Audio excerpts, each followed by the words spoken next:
Fighting culture beliefs and outlook on autism as it resonates so close to home.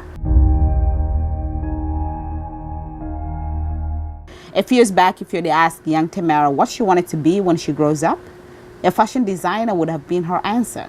But now at 21 years old, that is no longer the case. I was into fashion designing. I was into businesswoman. I thought the blood was weird, so I just didn't do anything science. But then I realized that there was more to it than. The change of heart happened after she was accepted into a program at Harvard University during her sophomore year in high school.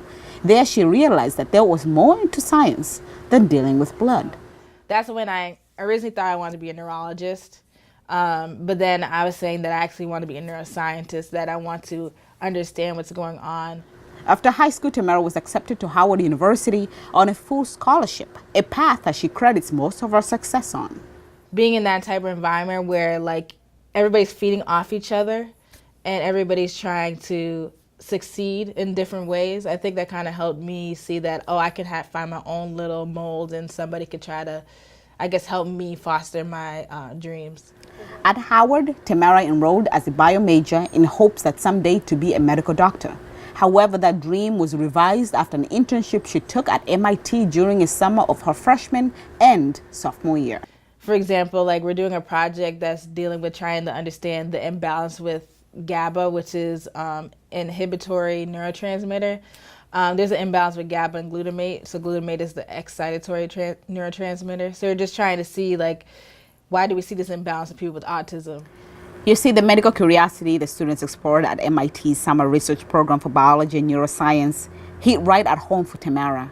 For years, she's been eager to understand why her sister was who she is. I have three sisters. One of my sisters, who's 19, has autism, and she was diagnosed with it pretty late when she was 9, partly because with my family, especially like I'm half Haitian, so my mom's side of the family is not really that in tune with when it comes to mental health disorders. So a lot of it, they kind of think, oh, it's something about the devil or it's voodoo. So because of that, they never really try to, I guess, to address the problem or to face it. So with that, the fact that she was diagnosed pretty late, and then plus nobody really talked about why she was like that, I was always interested in understanding the brain.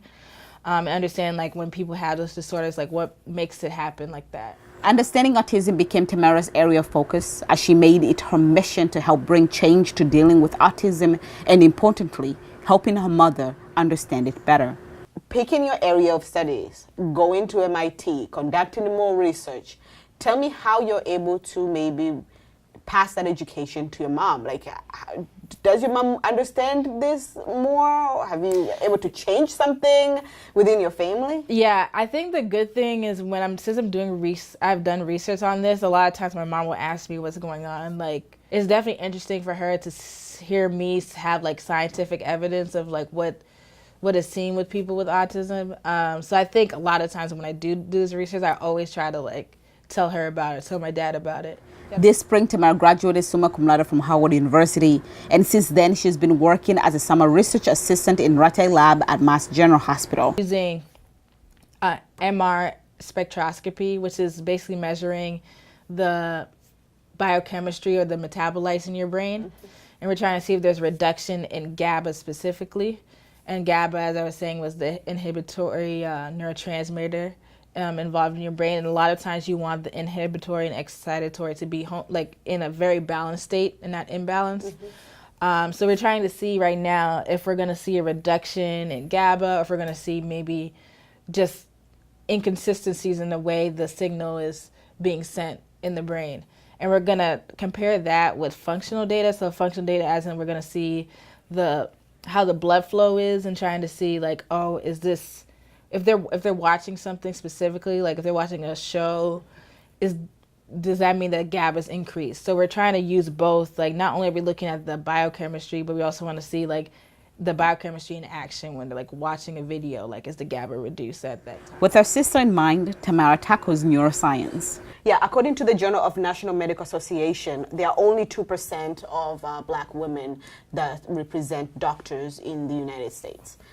So, first of all, what does those figures say to you? At first, honestly, it probably did scare me because I was like, how am I going to be that 1%? But I think it also can be motivating. Like that can motivate you to try to be that 1% and also help other people to get there. So that way that percentage gets bigger. I think it's not, yes, there may not be that much representation for women of color, but I think there needs to be more because that's how we understand more about specific diseases and disorders, because we can't just focus on a specific race or specific socioeconomic class. So in order for us to focus on more broad classes, we need to have more representation in those fields. So I think having more women of color, having more women in general, like that will give us more, that'll foster more ideas, that will give us more input on what to study in the future. Termara has been accepted into a PhD program at Yale University Interdepartmental Science Program, where she'll hope to further her studies and research into the understanding of morphological and functional differences between an autistic and a typical brain. So what's one thing that you're hoping to accomplish?